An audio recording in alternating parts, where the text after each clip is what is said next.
नमस्कार, मैं हूं शरद। न्यूज वॉच में आपका स्वागत है। खबरें सुलगती रहती हैं, अपना रास्ता तलाशी कर लेती हैं। सुबह की पहली किरण के साथ आपके घर में ताजा तरीन खबरें भी पहुंचती हैं न्यूज वॉच के जरिए। इसलिए अखबारों की हेडलाइंस के साथ साथ इन सभी पर चर्चा हमारी खास पेशकश न्यूज वॉच में।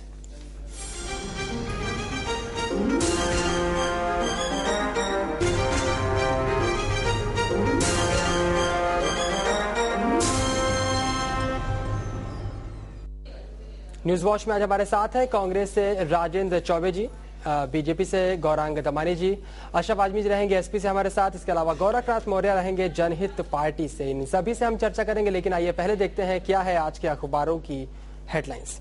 शुरुआत करते हैं नवभारत टाइम्स से। नवभारत टाइम्स में सबसे पहले जो खबर छपी है वो है जारी है भारत का गोल्ड मार्च।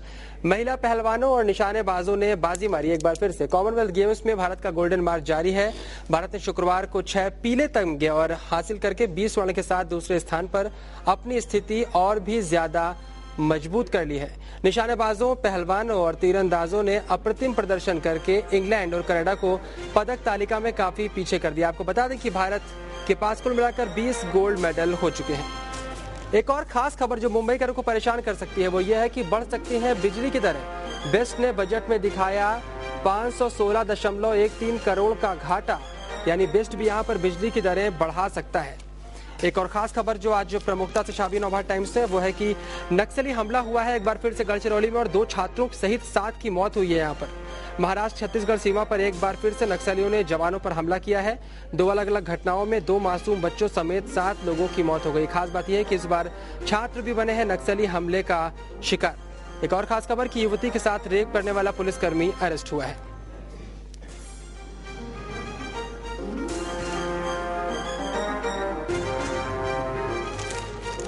देखते हैं क्या कुछ छापा है टाइम्स ऑफ इंडिया ने। टाइम्स ऑफ इंडिया की बात करें तो टाइम्स ऑफ इंडिया ने कॉमनवेल्थ की खबर प्रमुखता से छापी है। India's biggest medal haul in sight, 20 goals won, second more needed for newer mark. अगर कुछ 11 मेडल और मिलेंगे तो एक इतिहास बनाएगा कॉमनवेल्थ में भारत। इससे पहले इतने गोल्ड कभी भी नहीं मिले।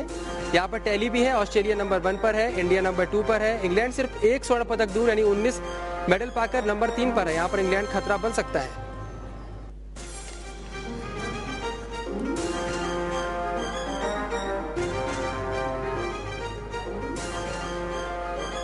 और कॉमनवेल्थ की बात करें तो यहाँ पर सानिया मिर्जा पहुंच गई हैं फाइनल में। सोमदेव देववर्धन टेनिस में फाइनल पहुंच गए हैं। लेकिन एक बड़ी खबर भी यहाँ पर है कि पेस भूपति हार गए हैं जिनसे स्वर्ण की उम्मीद की जा रही थी। कॉमनवेल्थ की ये खबर भी छपी है टाइम्स ऑफ इंडिया में प्रमुखता से।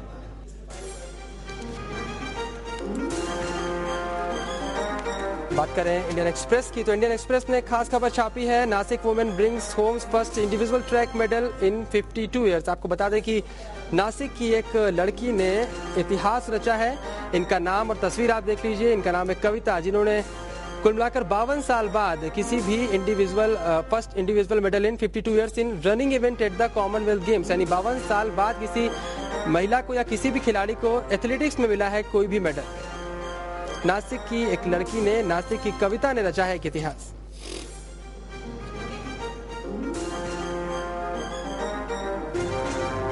और अब खबर वो जिस पर हम आज करने वाले हैं चर्चा।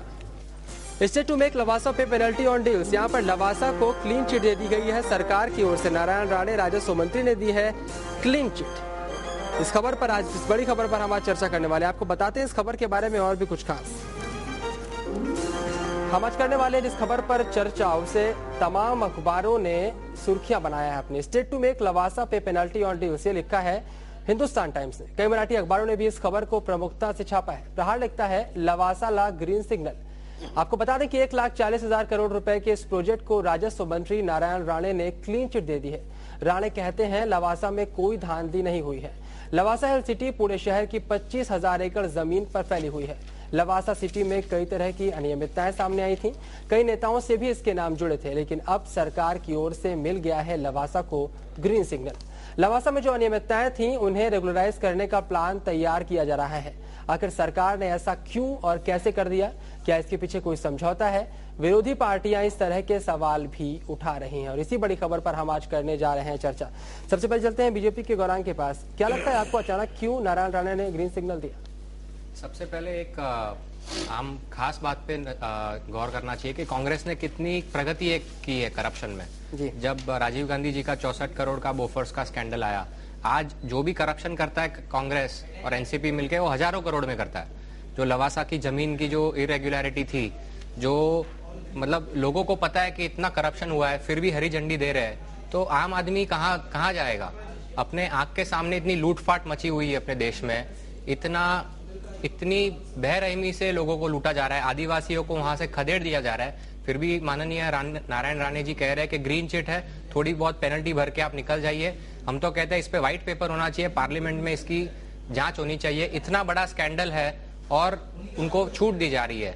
और इसमें कांग्रेस एनसीपी अभी जो इलेक्शन आ रहा है उसमें गठबंधन का ये जो हो नहीं रहा था कॉम्प्रोमाइज, वो ये कॉम्प्रोमाइज करने के लिए ये सेटलमेंट हुआ है। जी, आज भी जब भ्रष्टाचार के बावजूद क्लीन चिट मिली, क्या कहेंगे? देखिए, मैं ये कहूंगा कि बहुत कुछ 2-3 साल पहले पार्लियामेंट में खुद राहुल गांधी जी ने ये बात कही थी कि देश में इतना करप्शन है कि अगर 1 रुपया निकल कर एक आम आदमी के हाथ तक जाता है तिजोरी से, तो वो 10 पैसा बन जाता है। जी।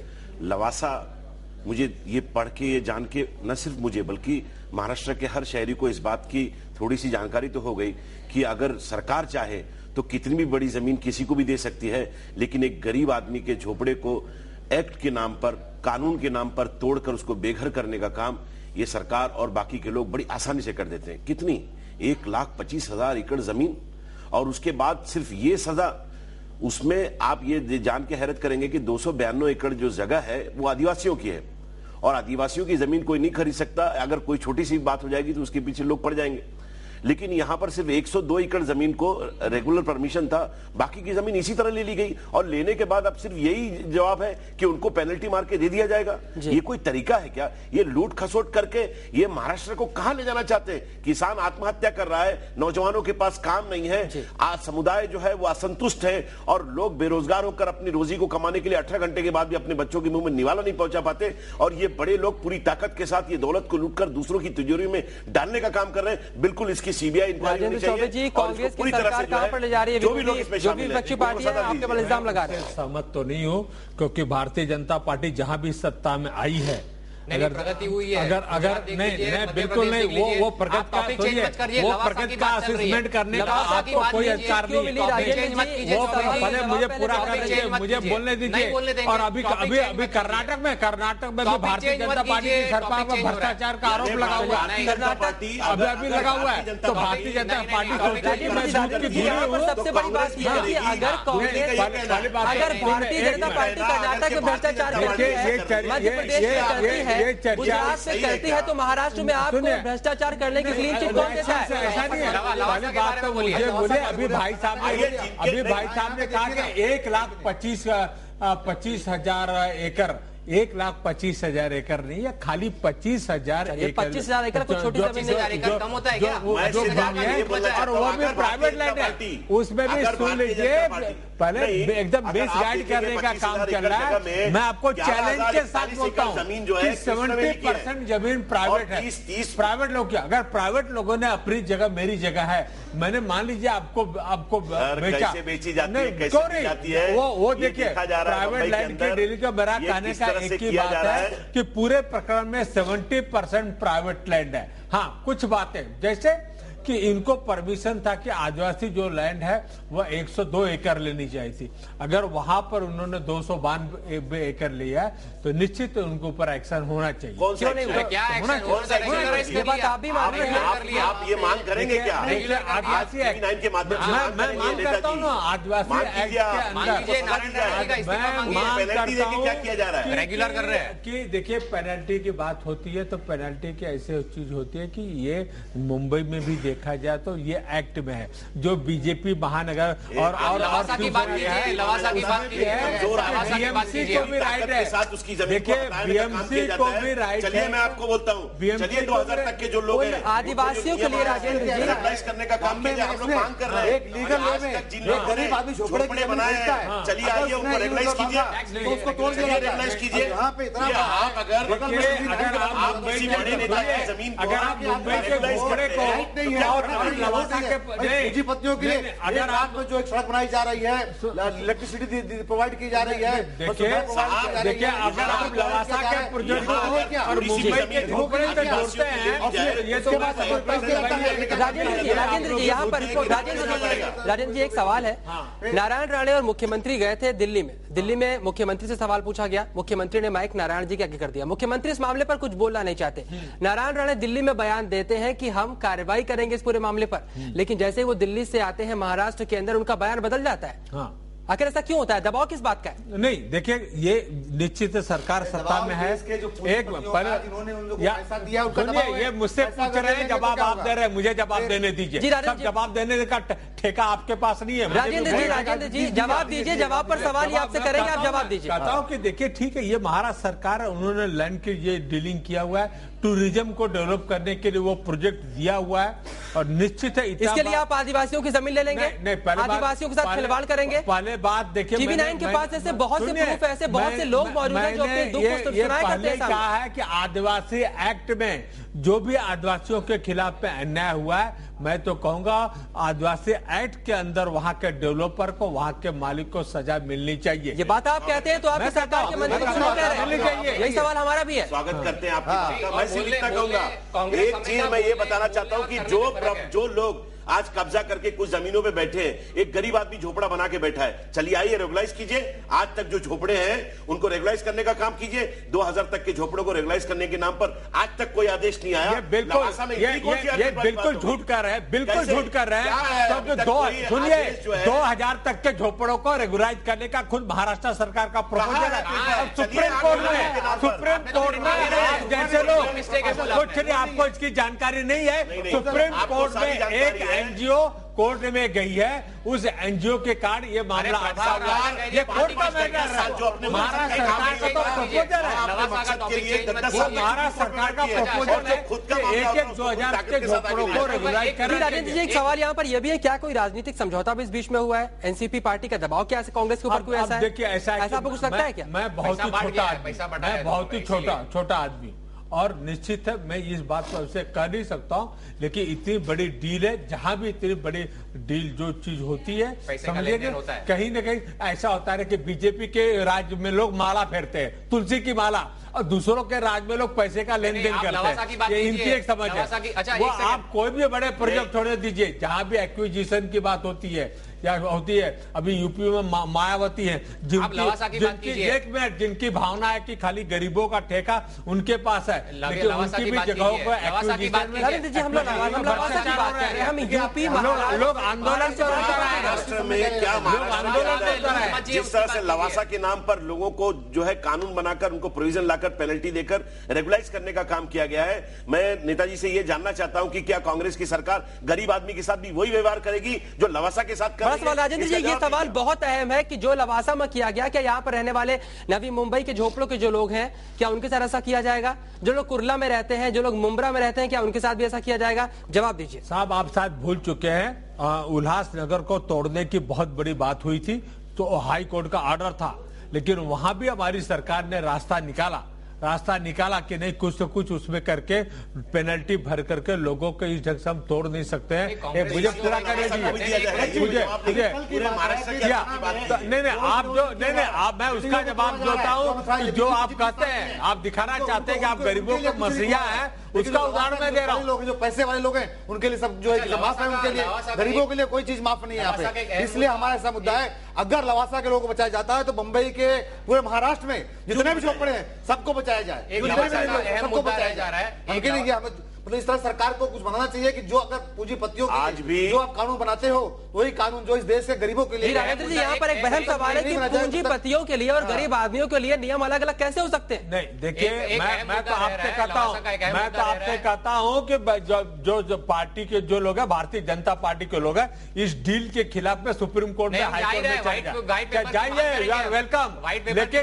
लेकिन मैं जो कह रहा हूँ, आप ख्याल रखिए, आप भी जानकार आदमी, पूरी मुंबई जानती है खेला है कांग्रेस कि महाराष्ट्र सरकार ही एक 2000 लूट रही है, महाराष्ट्र का रेप हो रहा है, उनको मान्यता मिलनी चाहिए। नरेंद्र जी, और सुनिए, हाई कोर्ट में गई है, अब वो केस सुप्रीम कोर्ट में गई है। आज सुप्रीम और मुख्यमंत्री अशोक चौहान ने पूरी एफिडेविट भाई कोर्ट के मैटर को क्या सरकार परस्यू नहीं कर रही है साहब, ये हमारे देश का दुर्भाग्य है कि आप जैसे सुप्रीम कोर्ट में जजेस नहीं है जो कि 2 महीने में फैसले कर दे। ये दुर्भाग्य नहीं है, तो आप जैसे लोग नहीं है कि 2 महीने दे सकते। ये सिर्फ और सिर्फ परस्यू करने की बात है। महाराष्ट्र की सरकार बिल्कुल किसी ऐसे मामले में ज्यादा ताकत के साथ परस्यू इसलिए नहीं कर रही है क्योंकि उसको मालूम है कि ये मामला एक गौर गरीब और एक कमजोर आदमी से जुड़ा है। एक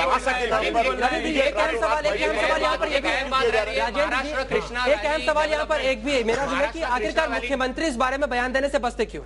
मुख्यमंत्री साहब ने क्यों नहीं आते? मुख्यमंत्री से जब भी सवाल किया गया, मुख्यमंत्री ने नारायण राणे के सामने इस बात को रख लिया। मुख्यमंत्री इतने बड़े नेता हैं, जब इतने बड़े आरोप लगते हैं तो मुख्यमंत्री खुद क्यों नहीं कोई सफाई देते? मुख्यमंत्री ने भी कहा, मुख्यमंत्री ने यही खाली एक ही बार कहा कि भाई ये डिपार्टमेंट नारायण राणे के पास है और उनका डिपार्टमेंट परमिशन देता है, तो इसकी ज्यादा जानकारी उनके पास है। जब विपक्ष आरोप लगा रहा है तो सफाई मुख्यमंत्री खुद दें, विपक्ष की बोलती बंद करें। डिपार्टमेंट किसी मिनिस्टर के पास हो, लेकिन उसका सुप्रीमो कौन होता है? चीफ मिनिस्टर होता है। बिल्कुल। अगर मान लीजिए कोई डिस्प्यूट है, आपका है, इनका, किसी का, देखिए जो चीफ होगा उसका फैसला तो ही करेगा। ये पेनाल्टी का इशू अभी आया है और निश्चित चर्चा होगी, सभी लोग लवासा की जगह पूरी तरह से दे दी जाएगी। इस पे चर्चा के नाम पर सिर्फ ये होगा कि हमने पेनल्टी लगाई है। कृष्णखोरी से वो बोल रहे हैं, जो अहम मुद्दा है कृष्णखोरी का मुद्दा है, कृष्ण वैली का मुद्दा है। कृष्ण वैली जो है पूरे उस इलाके को, तकरीबन पश्चिम महाराष्ट्र को पानी सप्लाई करने का काम करेगी और कृष्ण वैली की खुद की जो जगह है वो 1141 एकड़ जगह जो है वो ले जाकर लवासा को देने का काम किया गया। किससे पूछा गया, कौन लोग हैं उसके जिम्मेदार? वो सारे लोगों को बाहर लाकर उसकी चर्चा होनी चाहिए। कल तक महसूल मंत्री ये कह रहे थे कि हम इसमें सख्त कार्रवाई करेंगे और आज इसको पेनल्टी करके रेगुलाइज करने का काम किया जा रहा है। कहीं तो कुछ कहे, देखिए कोई भी चीज दबी है, कुछ तो है जिसकी पर्दादारी। मैं कांग्रेस का हूं, मैं तो आपने तो कुछ मांगने किया, मैं तो आगे जाके कहता हूं कि कृष्णा वैली के जो ऑफिसर थे उन्होंने सरकार से परमिशन नहीं लिया, बिना परमिशन लिए हुए दिया। मैं तो कहता हूं उन सभी ऑफिसरों को सस्पेंड कर देना चाहिए। क्यों नहीं किया जा रहा है? क्यों नहीं किया जा रहा है? यही हमारा सवाल है। इन्होंने गलतियां की, उन पर कार्रवाई क्यों नहीं की जा रही? नारायण राणे जी इसको एनालाइज करने की तैयारी कर रहे हैं, लेकिन इन्होंने गलतियां की, कार्रवाई नहीं की जा रही। ईमानदार कार्यकर्ता है कांग्रेस के, ऐसे लोगों की संख्या कांग्रेस में नमक के बराबर भी नहीं है। उसमें दोषी लोग जो नेताजी एक ईमानदार आदमी है, ऐसे कांग्रेस कार्यकर्ताओं की जो संख्या है वो कांग्रेस में नमक के बराबर भी नहीं है। इसलिए ऐसी मांग को न सिर्फ ना सुना जाएगा बल्कि ठुकरा कर उसके बारे में कभी सोचने की बात नहीं की जाएगी।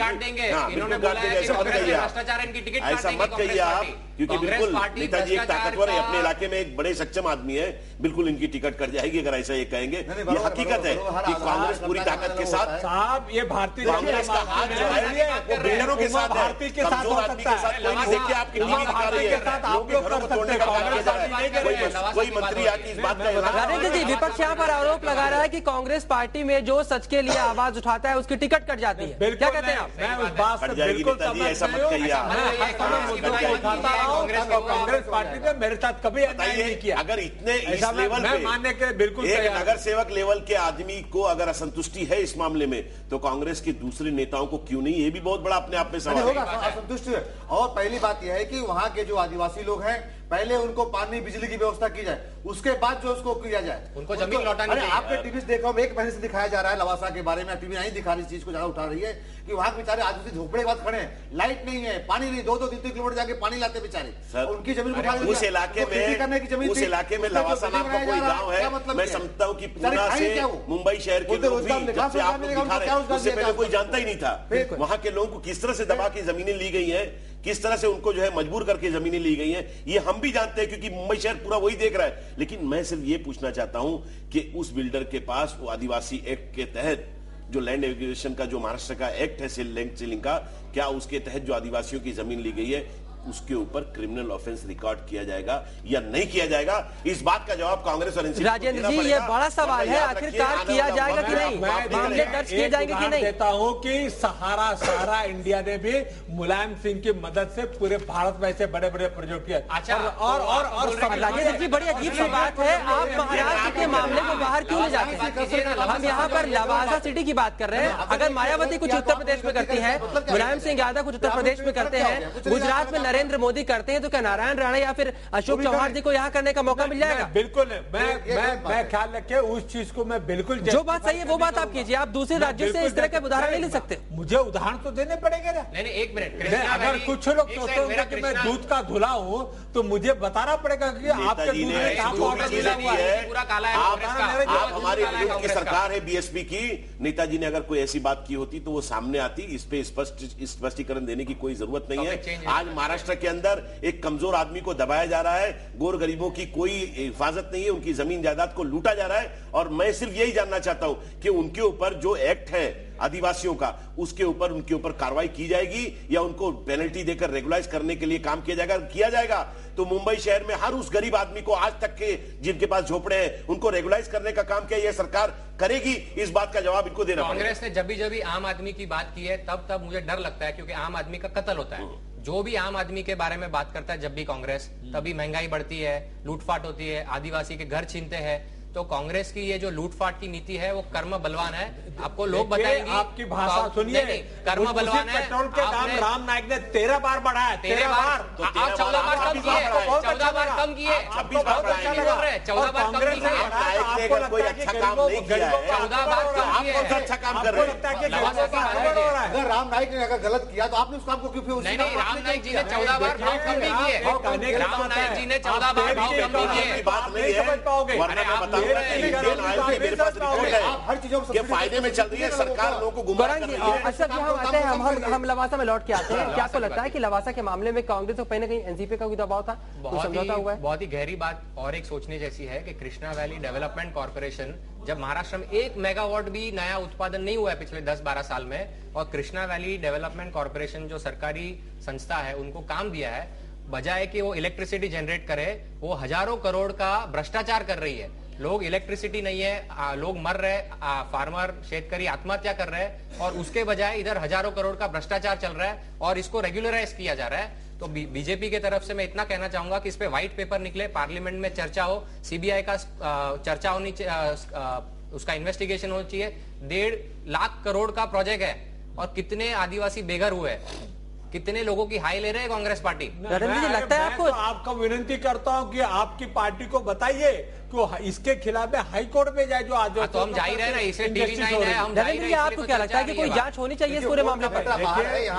इसकी जांच होनी चाहिए जी, जहां भी कहीं अन्याय हुए हैं निश्चित है उसको दूर करना चाहिए। और जैसे कुछ बातें क्लियर कट है, एक बार देखिए, जैसे कृष्णा वैली लोगों ने परमिशन नहीं लिया, मैंने कहा कि कड़क से कड़क उनके ऊपर एक्शन होना चाहिए।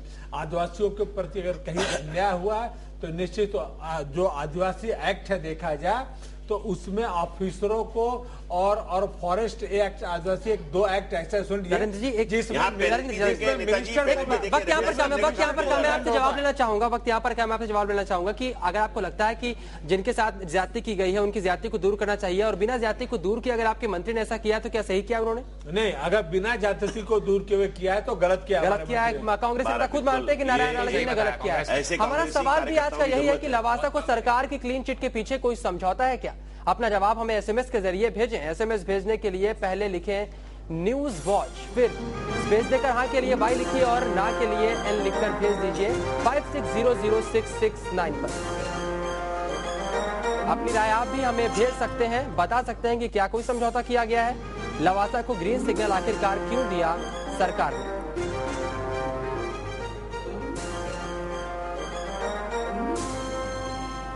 तो यहां पर कांग्रेस के नेता भी ये स्वीकार कर रहे हैं कि अगर आदिवासियों के साथ ज्यादती हुई है तो उन ज्यादतियों को दूर करने के बजाय अगर क्लीन चिट दी गई है सरकार की ओर से तो सरकार के मंत्री ने भी गलत जरूर किया है।